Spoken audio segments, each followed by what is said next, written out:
Hello, Jerry here with Season 4, Episode 31 of Ask Jerry Tachoir.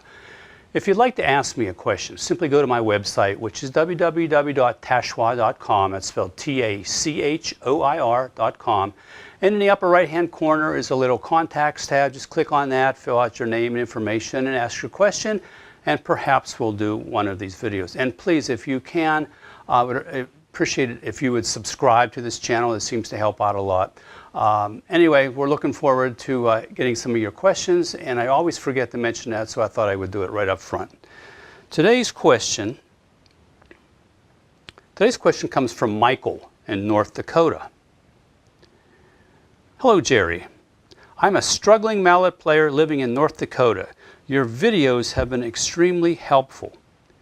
Your playing seems so pianistic, and with your four-mallet technique, not only is the melody or improvisation very clear, but your harmonic support is outstanding.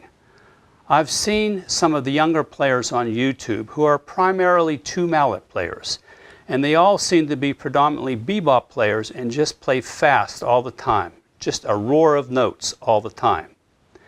Then I listen to you and other four-mallet players such as Gary Burton, and the playing is so much more musical and clear. I know that you are also capable of playing fast. My question is, as you are soloing, what is going on in your mind? It seems as though your solos are composed or at least predetermined because of their clarity and direction. Just curious as to how you are able to improvise so fluidly on the fly and what you must be thinking. Thanks again. Looking forward to your answer, Michael. Michael, there are basically two schools of vibraphone playing. And the first school being what I call the traditional approach, is predominantly a two-mallet approach where you have one mallet in each hand and you play like linear lines, sort of like a saxophone player would.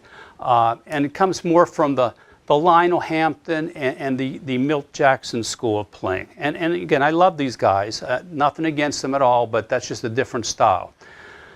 I went to Berklee College of Music, and I was very fortunate to study the whole time I was there with Gary Burton. I really like the concept of being a four-mallet player, and I play four mallets all the time.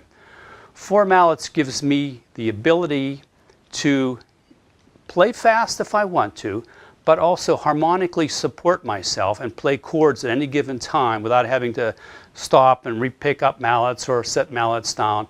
I can just keep going, play single lines if I have to. And the advantage of four mallets is I can play fast with reduced motion. An example might be like an arpeggio, where a two-mallet player, you have all this physical arm motion going on to get there. As a four-mallet player, all I have to do is basically flick my wrist, and I could play this arpeggio.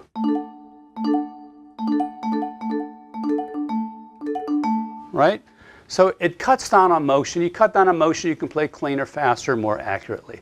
And the other thing that I noticed about the two mallet players that I've been watching also recently is they're bombastic. They play hard. They take the mallets and they're really using their arms and just wearing it out and playing at one dynamic level, which is forte, loud, all the time.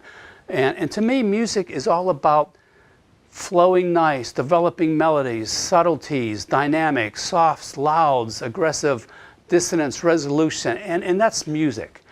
By constantly just flailing at the instrument and just playing fast for fast's sake, to me is not something that I want to do.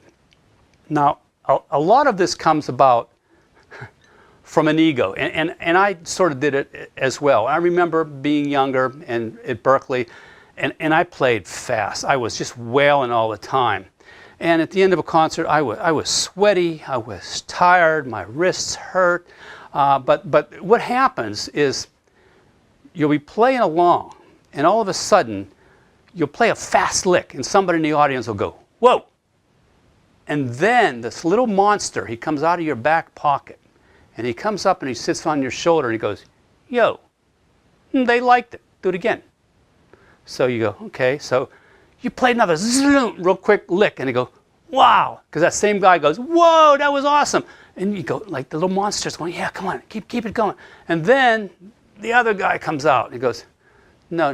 He goes, remember, you want to be musical. You want to play clean and accurate and develop melodies and so. And the other guy, no, play fast. They dig fast. So it's kind of like you got to balance what you want in your music. If you want the wow factor, yeah, sure, wail, play fast all the time, you'll get that. But I guarantee you're going to be hurt in a couple years because of the physical demand put on your wrists and your arms to play like wailing fast. And it happened to me too. I started getting tendonitis in my wrists and my elbows would hurt. And it's just from overworking those muscles. So I like to play nice and clean, be in control of my instrument, develop stuff, and just make it sound good, and the use of dynamics. And that's real important to me. Now, regarding the next part of your question, whereas what is going on in my head? First of all, when I take an improvisation solo, never once is my solo predetermined or composed, written out, or anything. It's constantly, spontaneously improvised based off of how I'm feeling at that moment, based off of who I'm playing with and how we're having a response back and forth in the chemistry of the other musicians. So nothing is predetermined. As a matter of fact, when I do my recordings, I'll play a solo, and if we have to do like take two, my solo will start somewhere else because I just constantly trying to develop different ideas and take it somewhere else. And the solo should be structured kind of like a conversation. You're making a statement. You're getting more involved with how you're explaining it a little bit more. You're really getting serious about it. And then when you're finished and you've done everything you needed to do to talk about, then it's the other person to respond to your solo. And that's how I think about music in general when I'm playing. I'm trying to develop these ideas and make them work. Now, the predetermined thing that you mentioned is something that I don't really think I could do because of the sheer ability to memorize all the notes that I'm playing spontaneously and then try to duplicate that would be an incredibly ordeal to try to just figure all that out. So it's a lot easier for me to just spontaneously develop it. And a lot of that comes from back at Berklee. In every class that you attend, you analyze the music. So you get a sheet of music. So the first thing you do is you look at the melody. What is this melody note in relationship to the chord? Is it the root, the third, the fifth, the seventh, the ninth, whatever? You analyze the melody based off of the relationship of the chord. After you finish that, then you go through and you analyze the chord progression. And you remember the brackets and the arrows. This is a 2-5, this 5-7 is resolving to a 1, this 1, and then there's a 3 chord, and there's a 5-7 of 6 going to 6. So you do all the analysis of the harmony. And the analysis of the harmony then gives you the ability to attach a chord scale or a mode to it because you know what that chord is in terms of the analysis. So you're able then to put this mode to it, which gives you the fundamental building block to start an improvisation. Yes, there's other notes other than the scales that we're talking about, but this gives you the basic good, clean notes to play to at least get busy with improvisation to start off.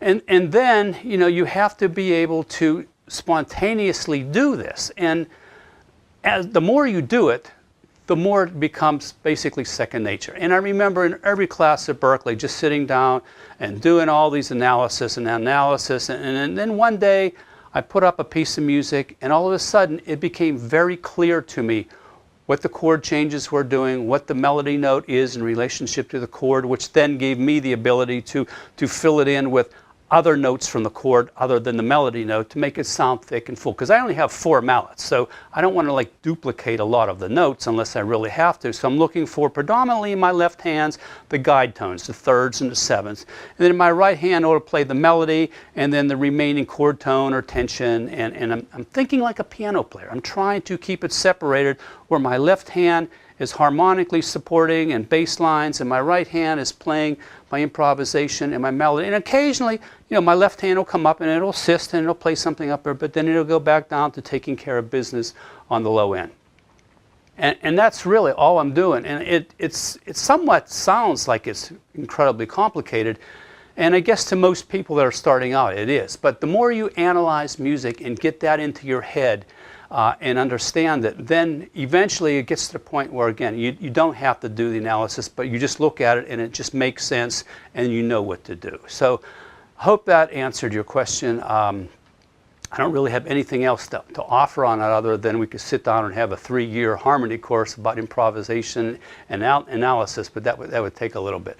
Anyway, I hope you have a good time and enjoy your playing, and please feel free to ask some more questions. I'm looking forward to it. Thank you very much.